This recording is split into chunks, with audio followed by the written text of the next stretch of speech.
नमस्कार, आप सभी का बहुत बहुत स्वागत है। यदि आप कक्षा 10 में पढ़ते हैं या फिर कभी पढ़ने वाले हैं तो इस वीडियो को आप पूरा देखें। अगर आप 2022 में या फिर 23 में मैट्रिक या 24 में कभी भी एग्ज़ाम देने वाले हैं तो आप इस वीडियो को पूरा कंप्लीट देखें, क्योंकि इस वीडियो में हम करने वाले हैं पूरे फार्मूले को। आपका 10th क्लास का जो मैथ में आपके 15 चैप्टर्स दिए गए हैं, हर चैप्टर के फार्मूले को हम एक ही वीडियो में करेंगे। बहुत ज़्यादा डिमांडेड वीडियो था, गुरुजी वीडियो लाओ वीडियो लाओ। अरे भाई साहब, ला लिया वीडियो, देख लीजिए आप सभी लोग। तो शुरू से लेकर के अंत तक यानी पूरे चैप्टर्स के हम फार्मूले को कराएंगे मेरे प्यारे बच्चे। आप लोग इस वीडियो को पूरा कंफर्म करके देखेंगे शुरू से लेकर लास्ट तक, ठीक है। तो आइए हम स्टार्ट करते हैं वीडियो को, है ना। थोड़ा सा लंबा वीडियो ज़रूर होगा, लेकिन आपके हर चैप्टर को हम कंप्लीट कराएंगे। पहला देखिए, सबसे पहला जो चैप्टर है आपका नाम है वास्तविक संख्या। वास्तविक संख्या से जितने भी फार्मूले बन सकते हैं, पहला फार्मूला भाज्य बराबर भाजक गुना भागफल और जोड़ शेषफल होता है। सबको नोट करते चलिएगा। और दूसरा फार्मूला होता है, इसी को अगर हम बोलते हैं भाज्य को a मान लें, भाजक को b मान लें, भागफल को q मान लें, शेषफल को r, तो हम कह सकते हैं a बराबर बी क्यू प्लस r, जहाँ पर q का मान नहीं होना चाहिए 0। नेक्स्ट फार्मूला होता है, यहीं से अगर आराम से भाज्य निकालना चाहे तो नॉर्मली निकल सकता है कि भाज्य बराबर फार्मूला होता है भाज्य, है ना। भाजक बराबर फार्मूला होता है भाज्य माइनस शेषफल बटा भागफल, और भागफल बराबर भाज्य माइनस शेषफल बटा भाजक। तो ये तो खैर बनने वाला फार्मूला बना भी सकते हैं। अगला याद रखिएगा, शेषफल बराबर क्या होता है, तो भाज्य माइनस भाजक और गुणा में भागफल होता है। तो यहाँ तक आपका फार्मूला मतलब कि ये तो बना फार्मूला, इसे आप कोई फार्मूला नहीं कहते हैं, तो बन जाता है। कैसे बनता है एक बार फिर बता देते हैं। देखो, अगर मान के चलिए कि ये हमारा दिया गया है भाज्य बराबर भाजक गुना भागफल जोड़ शेषफल, हमको निकालना क्या है, हमें निकालना है मान के चलो भागफल। तो कैसे निकालेंगे, पहले इस शेषफल को माइनस कर देंगे आके, तो हम लिखेंगे भाज्य और घटा में हो गया जी हमारा शेषफल। शेषफल बराबर क्या बचा हमारे पास बचा जी भाजक और गुणा, भाजक और गुणा बचा। अरे भाई साहब, ऐसे लिख देते हैं, हमारे पास बचा भाजक और गुणा भागफल। अब इसमें हमें भागफल चाहिए तो इसको हम दे देंगे भाग में, तो हमारा ये आ जाएगा भाग में जी, है ना। तो हमारा क्या लिखाएगा, तो आराम से लिखाएगा हमारा कि भागफल बराबर आ जाएगा भाज्य और माइनस का शेषफल और बटे हो जाएगा भाजक। सिंपल है। तो ये तो फार्मूला बनने का तरीका है, ठीक है। अब यहाँ से आगे पढ़ते हैं। देखिए, आप लोग पढ़े होंगे कि दो संख्याओं का, इस वीडियो को आप पूरा लास्ट तक देखिए, अब हर चीज़ समझ में आएगा। दो संख्याओं का जो गुणनफल होता है उसके मौसों और लॉसों के बराबर होता है। उसके मौसों और गुना लॉसों के बराबर होता है हमेशा दो संख्या का गुणनफल। कोई भी संख्या ले लीजिए, आप उसका लॉसों और मौसों निकाल लीजिए, तो आपको ये चीज़ पता चल जाएगा। अब देखिए, इसी चीज़ को हमने बोला, दो संख्या को मान लिया a और इसको मान लिया b, और मौसों को बोला HCF और बोला LCM। तो याद रखिएगा आपको कि a गुना b बराबर हमेशा होता है LCM गुना HCF। चलिए अब आते हैं बहुपद वाले चैप्टर में, क्योंकि फर्स्ट में ज़्यादा फार्मूला है नहीं। तो बहुपद का जो व्यापक रूप होता है रैखिक बहुपद का, वो होता है हमारा, रैखिक बहुपद का होता है व्यापक रूप हमारा ax plus b. ax plus b ये रैखिक बहुपद का हुआ। द्विघात का बोलोगे तो ax स्क्वायर प्लस में bx और प्लस c होता है। त्रिघात को बोलोगे तो ax क्यूब प्लस में bx स्क्वायर प्लस में cx और प्लस में d, ये होता है त्रिघात बहुपद का। तो इस तरह से आप लोग इसका व्यापक रूप याद कर सकते हैं, है ना। आ जाइए, देखिए, है ना। द्विघात बहुपद का अगर आपको लिखना है व्यापक रूप, तो क्या होता है, अगर आप ये पूरा कंप्लीट चैप्टर कर लेते हैं, आपके एग्जाम में 20 से 30 नंबर तो फार्मूले से ही आते हैं।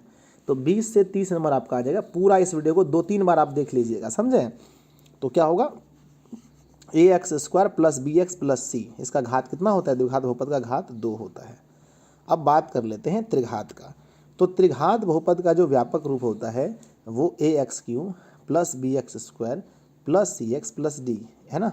और इसका जो घात है वो कितना है, 3 होता है ना। द्विघात बहुपद ज्ञात करने का जो सूत्र होता है, इसका जो फार्मूला होता है वो क्या होता है, x square minus alpha plus beta, बाहर में x plus alpha into beta. आप इसको लिख लीजिए अपने से, ऐसे लिखिए एक्स स्क्वायर माइनस में यहाँ पर मूलों का योगफल और गुणा एक्स और प्लस मूलों का गुणनफल, मतलब अल्फ़ा इंटू बीटा होता है। चलिए आगे बढ़ते हैं। लिखा है कि बहुपद के जगह यदि समीकरण हो तो 0 लगा देना चाहिए। देखिए, बहुपद और समीकरण में कोई अंतर ज़्यादा नहीं है। अगर हम कहते हैं 2x प्लस 3 ये क्या है, हाँ बोलोगे सर बहुपद है। अब मैं कहूँगा 2x प्लस 3 बराबर 0, अब क्या है, बोलो सर अब तो समीकरण हो गया। तो बहुपद को अगर 0 लगा दे तो ये समीकरण बन जाता है। ये तो बहुत अच्छी चीज़ है। चलिए, अब आपको याद रखना है कि अल्फ़ा और प्लस बीटा का मान होता है माइनस बी बटा ए। याद है कि नहीं बताओ बिल्कुल सबको याद होगा। अल्फ़ा इंटू बीटा बराबर होता है सी बटा ए। तो पहला मैंने क्या बोला, पहला बोला मैंने कि अल्फ़ा प्लस बीटा बराबर माइनस बी बटा ए, अल्फ़ा इंटू बीटा बराबर सी बटा ए, और 1 बाय अल्फ़ा 1 बाय बीटा बराबर माइनस बी बटा सी। ऑल फार्मूला का मतलब ऑल होता है, सारा फार्मूला इस वीडियो में होगा। चलिए अब है कि alpha plus beta plus gamma बराबर माइनस बी बटा A, alpha beta beta gamma gamma alpha C बटा A, alpha into beta into gamma minus D बटा ए होता है। चलिए अगर आप लोग जब जांच करने जाएंगे 3.10 है ना, तीसरा अध्याय, नाम क्या है, दो चर वाले रैखिक समीकरण, तो उसमें आप लोग पढ़े होंगे कि अगर कभी हो जाए a1 बाय a2 बराबर नहीं है b1 बाय b2, ठीक है, तो इसका मतलब होता है कि ये ऐसा कंडीशन होने पर संगत होता है, केवल एक हल होता है, और इसका ग्राफ जब खींचेंगे तो ग्राफ इसका प्रतिच्छेदी होगा, ठीक है। उसी प्रकार से अगर कभी a1 बाय a2 बराबर होता है b1 बाय b2, बराबर नहीं होता है c1 बाय c2, तब होगा असंगत, कोई हल नहीं, और इसका ग्राफ समांतर खींचा जाएगा। चलिए उसी प्रकार से यहाँ देखेंगे a1 बाय a2 बराबर है b1 बाय b2 बराबर है c1 बाय c2, तो ये तो संगत होगा, अपरिमित रूप से अनेक हल होंगे, और क्या होंगे, समपाती होंगे। अगर आपको ये चीज़ याद है तो कमेंट बॉक्स में यस कर देना कि गुरुजी ये सब तो हमें याद है। चलो अब देखिए, इसको ट्राई करके भी दिखाया गया है कि अगर हमारे क्वेश्चन में आता है समीकरण 2x प्लस 3y बराबर 10 और 3x माइनस 4y बराबर -2 के कितने हल होंगे, तो कितने हल होंगे तो हम चेक कर लेते हैं। इसको a1 बराबर 2 मान लिया, b1 बराबर 3 मान लिया, c1 बराबर 10 मान लिया। उसी तरह से हम मानेंगे a2 बराबर मान लेते हैं यहाँ से 3, b2 बराबर हो जाएगा -4 और c2 बराबर होगा -2, ठीक है ना। आप इसको इस पार भेज करिए प्लस, है ना, 0 बराबर भी कर सकते हैं। कुछ लोग बोलोगे सर आप तो गलत पढ़ा दिए सर, आपको ऐसा लिखना था सर, आपको लिखना था 2x प्लस में 3y और -10 बराबर 0। हाँ बच्चों ऐसे भी कर सकते हो, नहीं भी करते तो कोई दिक्कत नहीं है। अब नीचे देखो, नीचे हो गया ना, सेम चीज़ वहाँ करने, उसके बाद तुलना करने पर a1 बाई a2 निकाले तो निकला 2/3, b1 बाई b2 निकाले तो -3/4। तो हम कह सकते हैं ना कि ये दोनों आपस में इक्वल नहीं है, तो हम यहाँ कह दिए ना। देखो हमने क्या बोला, चूँकि a1 बाई a2 बराबर नहीं है b1 बाई b2, जब बराबर नहीं होता है तो इस रैखिक समीकरण का केवल अद्वितीय हल होगा, यानी इसका केवल एक हल होगा। जब भी ऐसा कंडीशन हो कि बराबर नहीं हो तो इसका केवल एक हल होगा। चलो आगे बढ़ते हैं। अब आप लोगों ने चौथा नंबर चैप्टर के बारे में सुना होगा। यस सर सुना है, चौथा नंबर चैप्टर है ना। चौथा नंबर चैप्टर का नाम है बच्चों द्विघात समीकरण। क्या है, द्विघात समीकरण चौथा नंबर चैप्टर का नाम है। अब हमने क्या बोला कि विवेचक बराबर फार्मूला क्या होता है, तो विवेचक यानी डी बराबर फार्मूला होता है b² और -4ac। क्या होता है बोलो जल्दी से, b² और -4ac होता है हमारा फार्मूला। चलिए दूसरी ओर चलते हैं। लिखा है कि जब b² -4ac 0 से बड़ा हो तो मूल वास्तविक होगा और असमान होगा। सबको पता है ये बात, आपको भी पता होगा कि जब विवेचक का मान मतलब d का मान 0 से बड़ा हो तो मूल वास्तविक भी होगा और असमान होगा, और अगर d का मान 0 से छोटा हो जाए तो सर मूल अवास्तविक होता है, और अगर 0 के बराबर हो जाए तो मूल वास्तविक भी होता है और समान भी होता है। एग्जाम में कई बार पूछा जाता है कि अगर d बराबर 0 है तो क्या होगा, तो पहले बच्चों जब d बराबर 0 होगा तो मूल वास्तविक भी होगा और समान भी होगा। 0 से बड़ा होगा तो क्या होगा, मूल वास्तविक तो होगा लेकिन दोनों मूल असमान होगा। अगर d मतलब छोटा हो 0 से तब तो बच्चों अगर माइनस में आ जाए तो समझो मूल वास्तविक नहीं लिखाता है, तब हम उसे लिखते हैं अवास्तविक। क्या लिखते हैं, तब हम उसे लिखते हैं अवास्तविक, ठीक है ना। अब देखिए ये बात पता नहीं कि मैंने ये ब्लैक स्क्रीन में बनाया, आप लोगों को वीडियो अच्छा लगेगा या नहीं पता नहीं बच्चों, पर मैं बना देता हूँ। चलो अगला क्वेश्चन है, ठीक है ना। अगला क्वेश्चन है कि मूल x बराबर होता है √ -b plus minus √ b² -4ac बटा 2a। ये तो याद है सबको ना, ये तो मूल का फार्मूला होता है, ये मूल का फार्मूला होता है। इस वीडियो में मैंने एक भी सूत्र को नहीं छोड़ा है, आप पूरा वीडियो कंप्लीट करके देख लीजिएगा, आपको पूरा सब सूत्र मिलेगा, सब सूत्र, छोटा से छोटा बड़ा से बड़ा। अब चलिए ये हमने दिया प्लस माइनस, इसमें अगर हम अल्फ़ा अलग कर दें तो अल्फ़ा बराबर हमने प्लस दे दिया और बीटा में माइनस होता है, तो अल्फ़ा प्लस होता है बीटा माइनस, इसी चीज़ को हमने बस अलग अलग कर दिया और कुछ भी नहीं किया। चलो अब देखते हैं, AP आपने पढ़ा होगा, AP आपने पढ़ा होगा, AP प्रथम पद को कहते हैं हम लोग, प्रथम पद को कहते हैं A, और A निकालने का फार्मूला होता है D2 माइनस D1। आप बोलो सर ये कौन फार्मूला पढ़ा दिया, हमने तो ये पढ़ा है कि D का फार्मूला होता है A2 माइनस A1, लेकिन सर ये कौन फार्मूला आपने बना दिया कि कि a बराबर d2 माइनस d1 होता है। हाँ बच्चों ये भी होता है। खैर आपको ये बात अभी यहाँ ध्यान नहीं देना है, चलो हम हटा देते हैं यहाँ से, यहाँ लिख देते हैं, हटा देते हैं, इसका आप लोगों को ज़रूरी भी नहीं है। तो प्रथम पद को a कहते हैं और d का फॉर्मूला होता है a2 माइनस a1, यानी कि अगर सर्वांतर का सूत्र क्या होता है, दूसरा पद और घटा पहला पद। बोलोगे ये असर होता तो है। अगर आपको 10वां पद निकालना है तो इसका शॉर्ट होता है a प्लस में 9d। हमने सिखाया कोई भी पद निकालना है तो उसका शॉर्ट होता है। जैसे आपको मान के चलो कि 20वां पद चाहिए तो आप लिखोगे a 20 बराबर, फार्मूला क्या होता है a प्लस में 19 का d। आपको लिखना है a 30 बराबर, क्या लिखोगे a प्लस में 1 घटा करके 29 का d। आपको लिखना है a 100 बराबर, तो क्या लिखोगे a प्लस 1 कम कर दो 99 d। तो ये सब हम लोग लिखते हैं आराम से, ठीक है।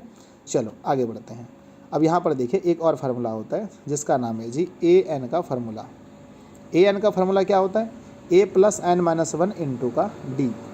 Sn का फार्मूला क्या होता है ना, तो Sn का फार्मूला होता है Sn बराबर n/2 2a plus n minus 1 into का d। ये Sn का फार्मूला होता है, ठीक है। चलो अगर अंतिम पद से nवां पूछे, कई बार पता है nवां पद ना अंतिम से पूछ लेता है, AP दे करके बोलेगा अंतिम से 20वां पद निकाल लें, अंतिम से 30वां पद निकाल लें। जब क्वेश्चन अंतिम से निकालने वाला होता है तो यहाँ पर फार्मूला चेंज हो जाता है। nवां पद अंतिम से बोले तो a plus n minus 1 into D नहीं लिख करके an बराबर हम तब लिखेंगे an बराबर a minus n minus 1 into D, तब यहाँ पर माइनस कर देंगे और a अंतिम पद है, ध्यान दीजिएगा। और a का मान शुरू वाला नहीं लेना है, नहीं समझे, मान के अगर दिया है 2 4 6 8 डॉट डॉट लास्ट में 80 लिखा है तो आपको a का जो वैल्यू है, a का जो मान है 2 नहीं रखना है, a का मान आपको 80 रखना है, उधर से समझ गए ना, उल्टा रखना है मान आपको। यस, खैर वो तो हम लोग मैथ में देखेंगे। अगला है कि बिंदु -3 है ना, -4,3 किस चतुर्थांश में, तो आंसर द्वितीय में। अरे भाई साहब, इसका मतलब ये हुआ कि आपको चतुर्थांश का नॉलेज होना चाहिए, और मेरे सभी बच्चों को नॉलेज है, होता है भी, मैंने देखा है। आइए अगर आपको नहीं है तो हम देख लेते हैं। ये हमारा x हुआ, ये 0 0 होता है, ये मूल बिंदु है 0,0, ये x है, ये x माइनस वाला दर्शा रहा है, ये y है, अरे भाई साहब y है, ये y माइनस वाला दर्शाता है, ठीक है ना। तो ये वाला प्रथम में दोनों प्लस प्लस होता है, तो ये हमारा प्रथम चतुर्थांश। इसमें माइनस प्लस तो द्वितीय चतुर्थांश, माइनस माइनस तो तृतीय चतुर्थांश, प्लस माइनस तो चतुर्थ चतुर्थांश। तो इसके अनुसार से भी क्वेश्चन एग्जाम में बनते हैं। एक आध दो क्वेश्चन तो एकदम पक्के बनते हैं, तो आप इस चिन्ह को अच्छे से तैयार रखें। जैसे कि यहाँ देखिए क्वेश्चन दे दिया गया है हमारा, क्वेश्चन बोला है कि माइनस में 4 और 3 किस चतुर्थांश में है, तो पहला वाला माइनस, दूसरा वाला प्लस, तो याद कीजिए द्वितीय में पहला ऐसा होता था, ठीक है। चलिए अब इस टॉपिक को हम लोग समझते हैं। क्षैतिज रेखा को हम लोग, जो रेखा क्षैतिज होती है इस तरह से होती है, ऐसी रेखा होती है क्षैतिज वाली रेखा, तो हम लोग क्षैतिज रेखा को x अक्ष एवं उदग्र रेखा को y अक्ष कहते हैं, ठीक है। तो हमने देखा जी कि क्षैतिज रेखा को x अक्ष एवं उदग्र रेखा जो होती है, जो खड़ी खड़ी रेखा होती है, हम उसे कहते हैं y अक्ष। तो यहाँ तक क्लियर है कि क्षैतिज रेखा होगी तो हम उसे कहेंगे x अक्ष, और अगर उदग्र रेखा होगी तो हम उसे y अक्ष कहते हैं। अब बात आती है मूल बिंदु की, तो देखो क्या लिखा है कि जिस बिंदु पर क्षैतिज रेखा x अक्ष एवं उदग्र रेखा y अक्ष प्रतिच्छेद करती है उसे हम लोग मूल बिंदु कहते हैं। जहाँ पर ये दोनों रेखा क्या करेगी, प्रतिच्छेद करेगी, उसे हम मूल बिंदु, जैसे यहाँ देखो ये क्षैतिज रेखा, ये उदग्र रेखा, जहाँ पर मिल गई इसे कहेंगे हम लोग मूल बिंदु, इसे ही कहते हैं हम लोग मूल बिंदु। समझ गए आप लोग। चलिए यहाँ देखिए क्या लिखा है कि इसको याद रखना है आपको कि मूल बिंदु का निर्देशांक 0,0 होता है, क्योंकि इस बिंदु पर x एवं y दोनों का मान 0, ठीक है ना। इस बिंदु पर x और y दोनों का मान 0 होता है। आगे पढ़ते हैं नेक्स्ट। आगे क्या लिखा है, किसी बिंदु के निर्देशांक में दो मान x, y होते हैं, जिनमें पहला x को भुज कहते हैं और दूसरा y को या भुज या क्या लिखें y निर्देशांक, एवं दूसरे y को कोटि या y निर्देशांक कहते हैं। समझ गए ना। अरे यहाँ देखो ऐसे समझो, अगर कोई भी बिंदु होता है ना उसमें दो चीज़ होता है, जैसे यहाँ हमने लिख दिया बच्चों 3,5, तो इसमें क्या होता है कि ये वाला x कहलाता है और ये वाला y कहलाता है। x को हम लोग और क्या कह सकते हैं, x को हम लोग भुज भी कह सकते हैं और इसको हम लोग कोटि भी कह सकते हैं। तो याद रखना, अगर क्वेश्चन आपके एग्जाम में ऐसा आता है ना, ये लिखा रहता है कि बिंदु, क्वेश्चन देता है बिंदु, ठीक है ना, बिंदु 3,5 में भुज कौन सा है, भुज, तो आप बोलोगे सर भुज तो 3 है ना, और बोलेगा कोटि कौन सा है, तो कोटि सर दूसरा वाला होता है, कोटि हमारा 5 होगा। तो आप भुज और कोटि को आराम से समझ सकते हैं। अगला क्वेश्चन देखिए समझते हैं। लिखा है 33। भुज या एक्स निर्देशांक, किसी बिंदु की y अक्ष से दूरी उस बिंदु का भुज या एक्स निर्देशांक कहलाता है। याद रखिएगा, हमने कई बार बताया लाइव क्लास में कि अगर y अक्ष से कोई दूरी है तो वो भुज या एक्स निर्देशांक कहलाएगा। और उसका जस्ट उल्टा याद कीजिए, अगर कोटि है, अगर किसी बिंदु की x अक्ष से दूरी है, यहाँ y अक्ष से यहाँ x अक्ष से दूरी है, तो वह बिंदु का y निर्देशांक कहलाएगा। कहीं दूसरी जगह फार्मूला आपको गलत नहीं पढ़ना है, जो मैंने आपको गलत कॉन्सेप्ट नहीं पढ़ना, जो मैंने बोला ये 100% सही बोला है और इसको आपको अच्छे से याद कर लेना है ना। अगर मैं कहता हूँ भुज का क्या परिभाषा है, तो बोलेंगे किसी बिंदु की y अक्ष से दूरी उस बिंदु का भुज या x निर्देशांक कहलाता है।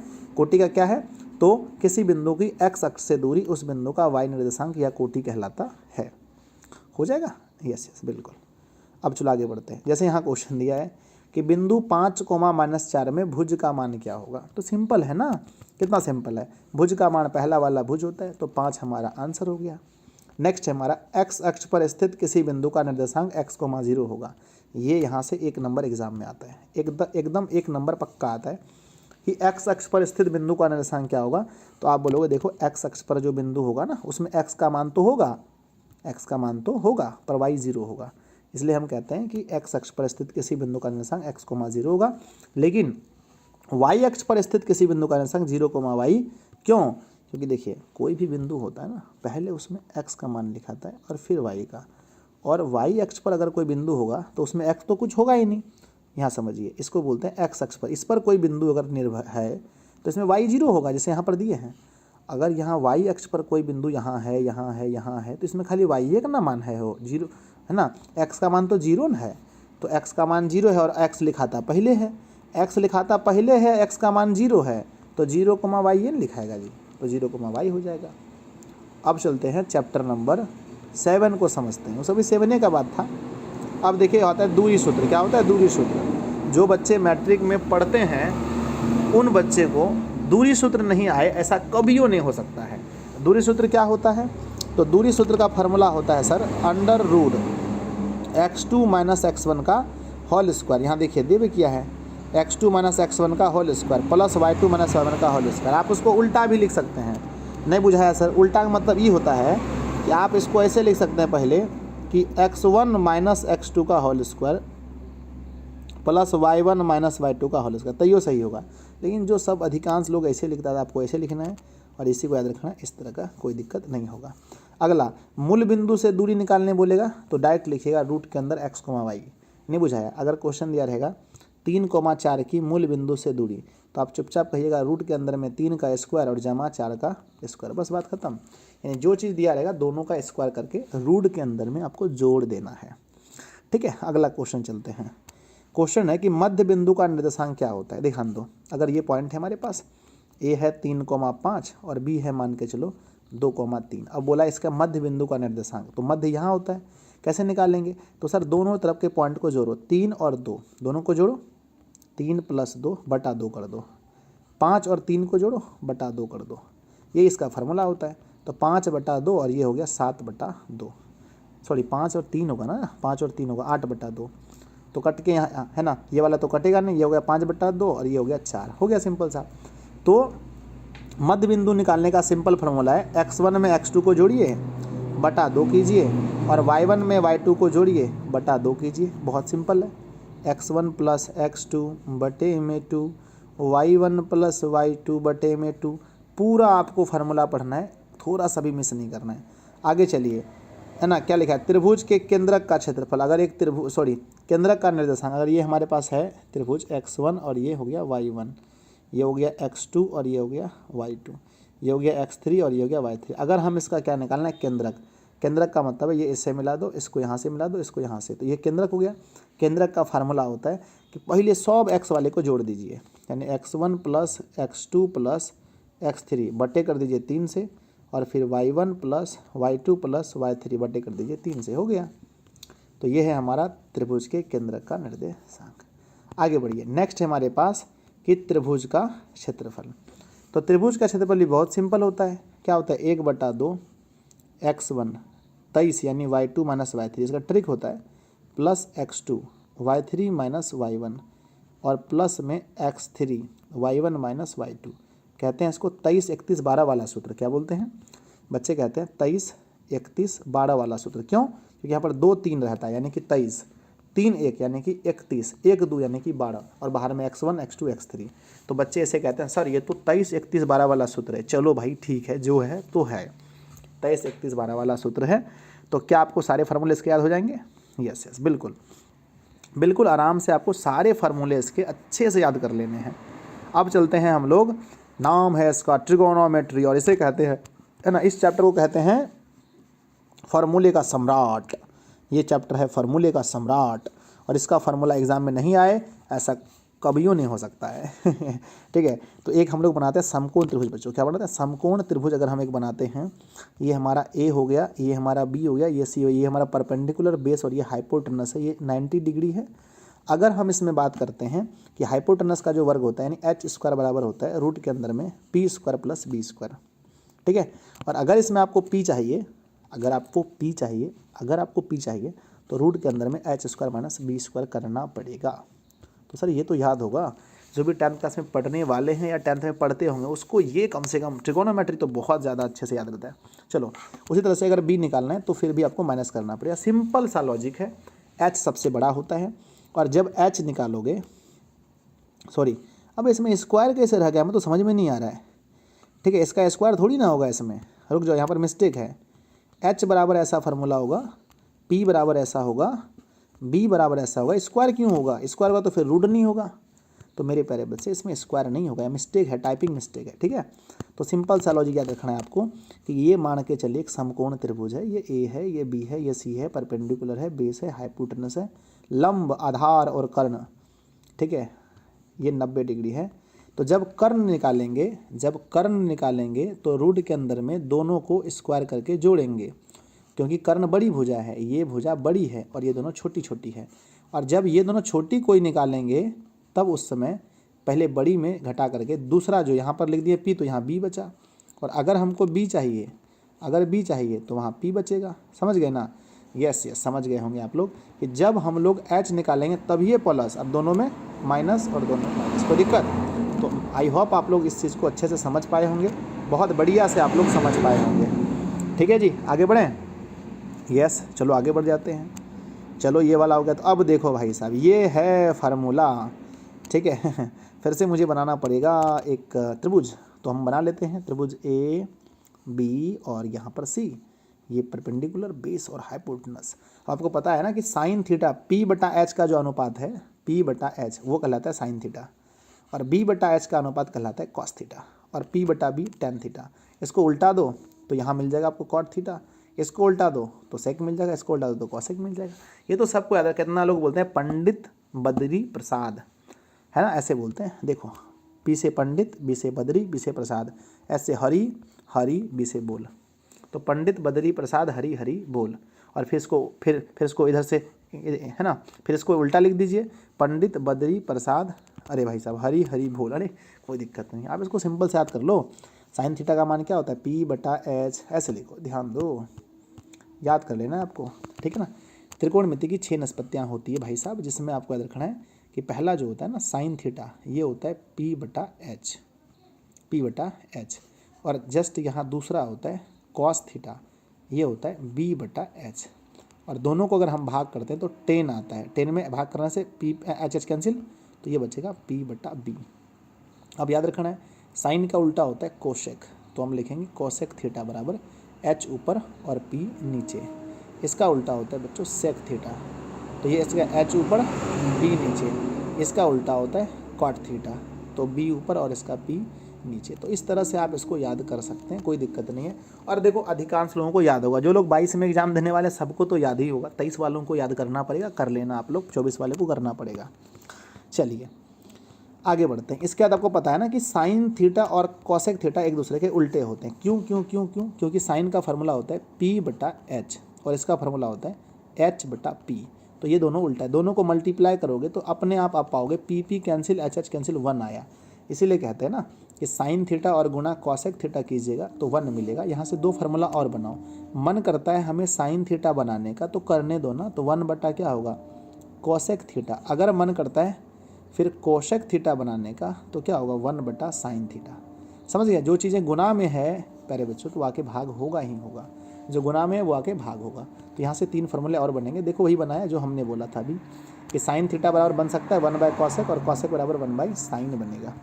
अगला क्वेश्चन याद रखें सेम टू सेम है कि उसी तरह से cos थीटा और sec थीटा एक दूसरे के उल्टे होते हैं।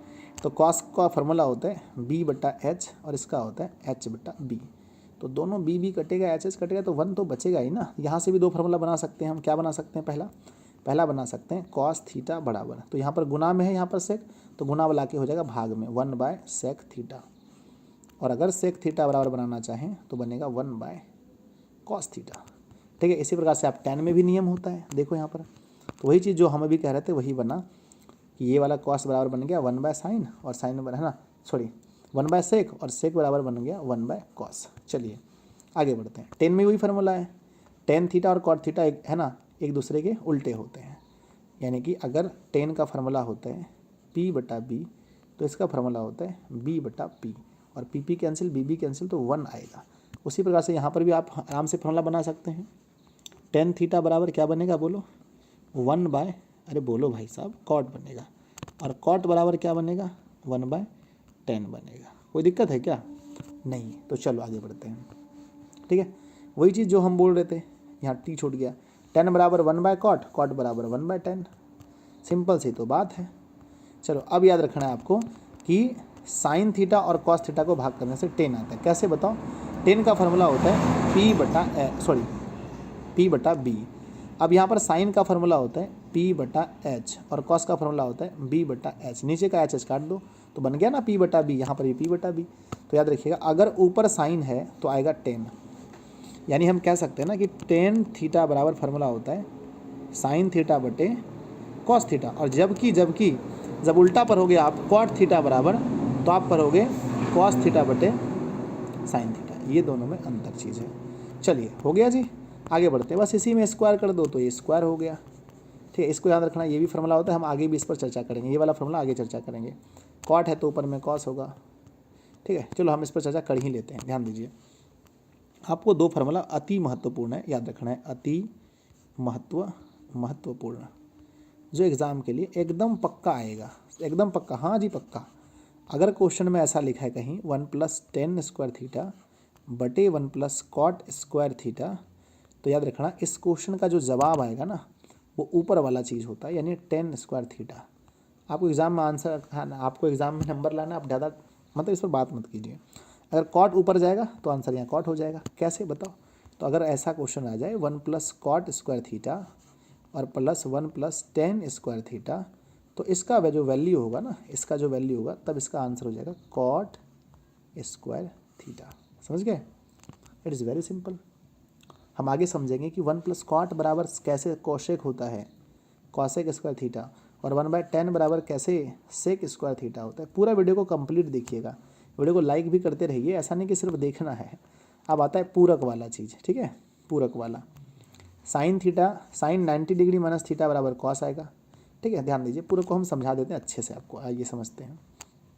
देखिए पूरक वाला में बस इतना सा लॉजिक है कि अगर हम ऐसे लिखते हैं ना, साइन के बाद आता है cos, cos के बाद आता है tan, tan के बाद आता है cot, cot के बाद आता है sec और sec के बाद आता है cosec।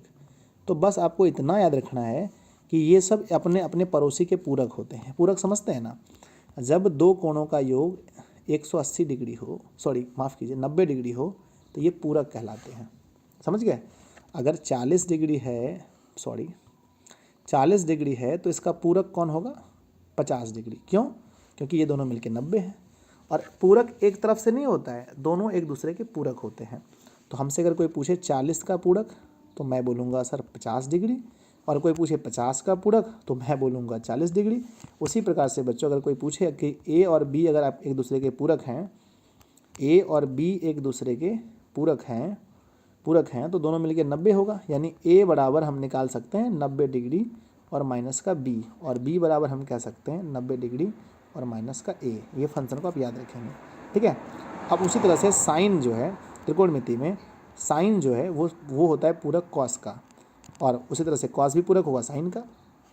आगे बढ़ते हैं। tan पूरक होता है कॉट का, तो कॉट पूरक होगा टेन का।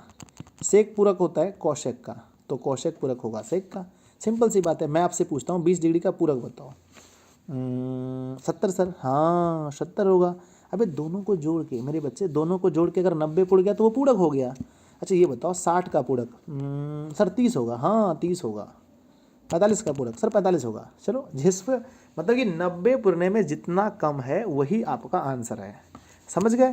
तो उसी तरह से हम यहाँ पर फार्मूला बनाएंगे अब कि साइन 90 डिग्री माइनस थीटा बराबर होता है कॉस थीटा, और कॉस 90 डिग्री माइनस थीटा बराबर होता है sine theta. Ten 90 degree minus theta बराबर होता है कॉट थीटा, और कॉट 90 डिग्री माइनस थीटा बराबर होता है टेन थीटा। आप यहाँ पर देखेंगे साइन का दोष कॉस, कॉस का दोष साइन, ऐसे होता है। फिर उसी प्रकार से सेक का भी होगा। सेक 90 डिग्री माइनस थीटा बराबर कॉशेक थीटा, और कॉशेक 90 डिग्री माइनस थीटा बराबर सेक थीटा। देखिए यहाँ पर लिखे हैं सारे के सारे फार्मूले, आप एक नज़र में देख सकते हैं। ठीक है, चलो अब देखते हैं सर्वसमीका वाला, है ना। Sine square theta plus cos square theta बराबर 1 होता है। ठीक है, आप लोग बहुत लोग जानते ही होंगे कि साइन स्क्वायर थीटा और प्लस कॉस स्क्वायर थीटा बराबर 1 होता है। ऐसा कैसे होता है? तो मेरे भाई साइन का फार्मूला आप लोग पढ़ेंगे, फार्मूला होता है साइन का p/h का स्क्वायर, और कॉस का होता है b/h का स्क्वायर। तो ये होता है p²/h² प्लस बोलो b²/h²। एलसीएम लेंगे तो होगा h², यहाँ होगा p² plus b²। p² plus b² बराबर h²/h²। कट के आंसर 1 आता है। ठीक है, तो sign square theta plus cos square theta बराबर 1 होता है। अब यहाँ से फार्मूला बना सकते हैं हम।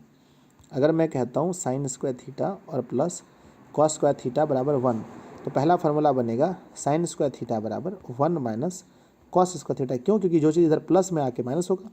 अब यहाँ से बना सकते हैं साइन थीटा बराबर √1 माइनस कॉस स्क्वायर थीटा। ठीक उसी प्रकार से यहाँ बनाएंगे कॉस स्क्वायर थीटा बराबर 1 माइनस साइन स्क्वायर थीटा, और कॉस थीटा बराबर √1 माइनस साइन थीटा। ठीक है, तो इस तरह से आप इसको आराम से बना सकते हैं।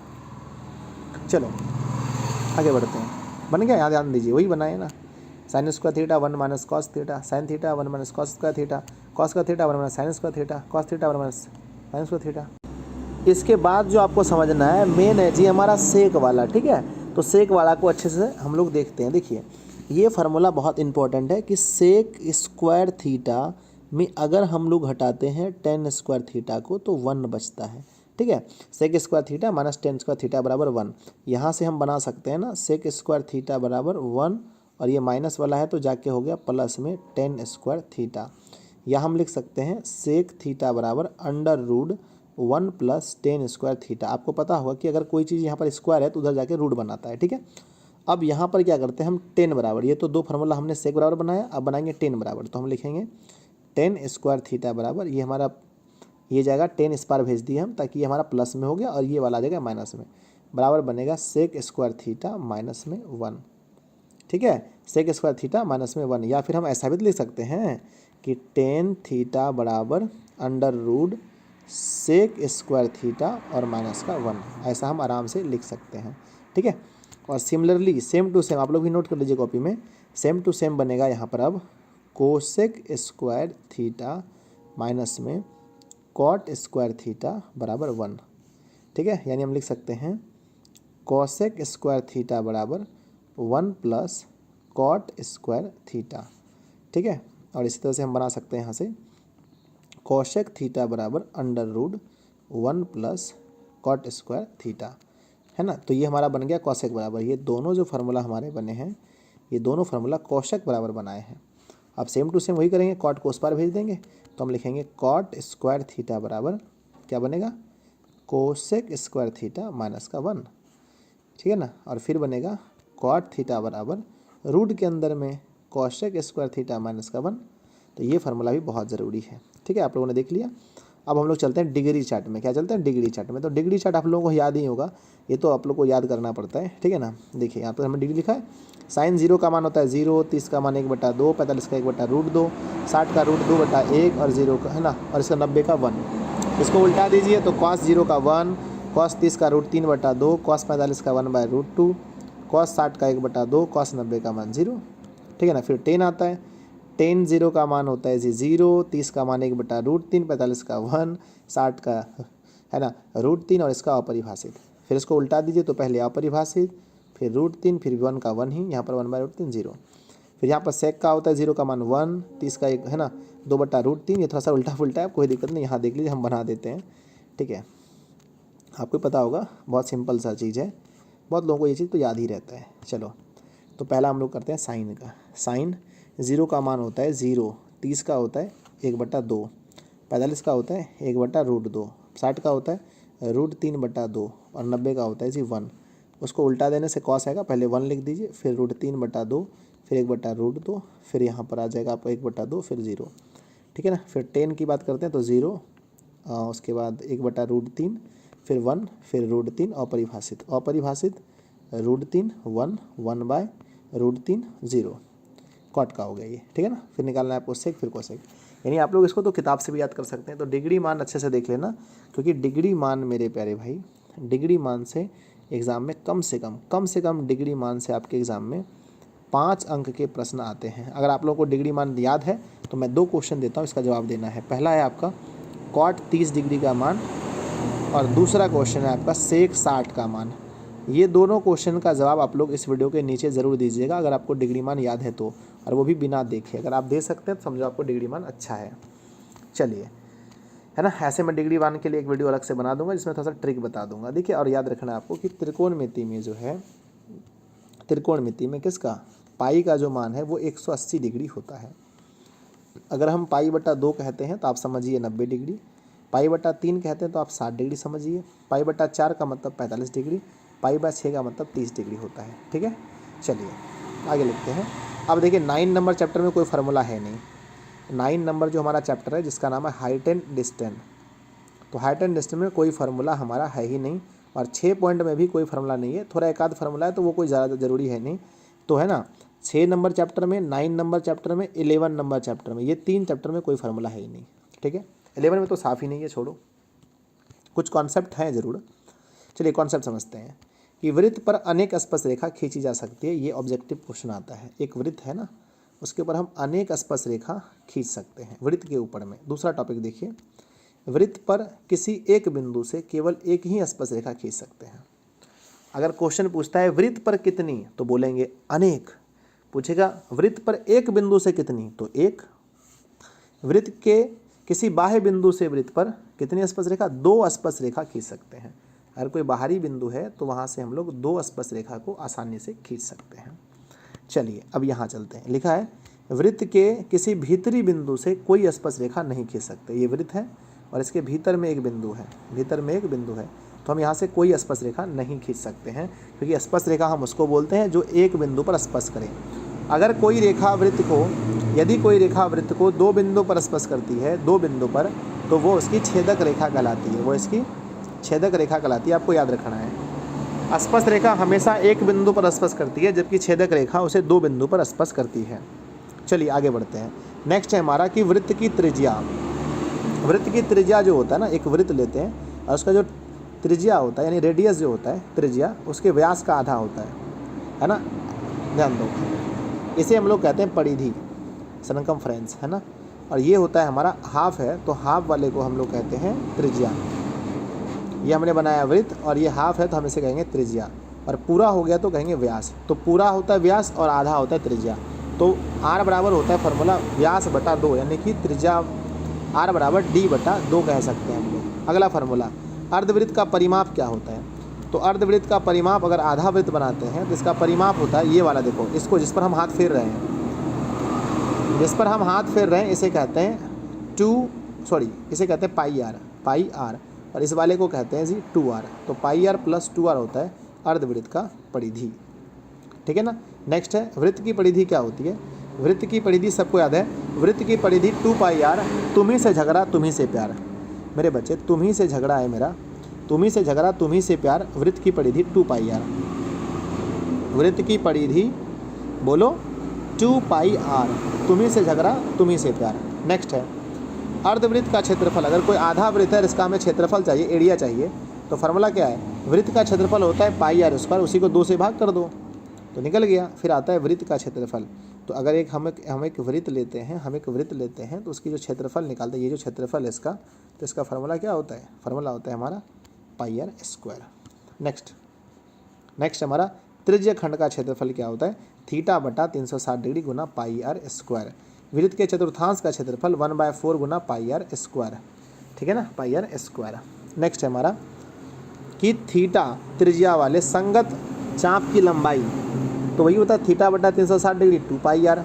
विकर्ण वर्ग का विकर्ण, एक वर्ग होता है, एक वर्ग अगर बना लेते हैं हम वर्ग, और वर्ग का जो विकर्ण निकालते हैं, ये इसका विकर्ण है मान के चलो, तो वर्ग का विकर्ण होता है भुजा गुना √2।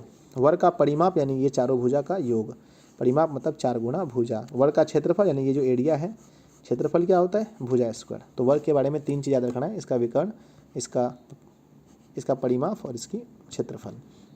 नेक्स्ट है, अब चलते हैं आयत में। कहाँ चलते हैं, आयत। तो आयत में लंबाई ज़्यादा चौड़ाई कम होता है, ये आयत है। तो आयत में भी विकर्ण होते हैं। तो सबसे पहली बात है आयत का ये विकर्ण है मान के चलो। आयत का विकर्ण होता है रूट के अंदर में l square plus b square, यानी लंबाई चौड़ाई, यानी कि हमारा पाइथागोरस प्रमेय बनता है यहाँ पर। तो ये हमारा लंब और ये आधार, तो कर्ण हो गया ये कर्ण बराबर लंब स्क्वायर प्लस आधार स्क्वायर, ठीक है। आगे हमारा क्या आता है, ध्यान से देखिए, आगे हमारा कि आयत का परिमाप क्या होता है, सबको पता है 2 इंटू लंबाई प्लस चौड़ाई परिमाप होता है। नेक्स्ट चलते हैं हम लोग आयत का क्षेत्रफल, तो लंबाई गुना चौड़ाई बोलो या l गुना b, आयत का भी है ना। फिर आता है घन, घन हम इसको कहते हैं घन, अगर ऐसा कोई चीज़ बना है तो हम इसे कहते हैं घन, क्या बोलते हैं, घन। और घन का जो हमारा विकर्ण होता है वो भुजा गुना √3 होता है, और घन का क्षेत्रफल 6 गुना भुजा स्क्वायर। नेक्स्ट हम समझते हैं घन का आयतन होता है भुजा क्यू, घन का आयतन भुजा क्यू। अब चलते हैं घनाभ में। घनाभ में लंबाई ज़्यादा होता है, चौड़ाई कम होता है, तो ये हमारा घनाभ। सलाई माचिस का डिब्बा देखा आपने। तो घन का जो विकर्ण होता है रूट के अंदर l square plus b square plus h square, बहुत इंपॉर्टेंट, याद कर लीजिएगा। घन का क्षेत्रफल 2 into LB plus BH plus HL होता है। चलिए आगे बढ़ते हैं, ठीक है, चलिए हो गया। अब चलते हैं बेलन में। यहाँ देखिए, बेलन का वक्र पृष्ठ क्षेत्रफल, ऐसा बेलन होता है, इसे हम लोग क्या बोलते हैं, बेलन बोलते हैं। और बेलन का वक्र पृष्ठ क्षेत्रफल होता है 2 पाई आर एच।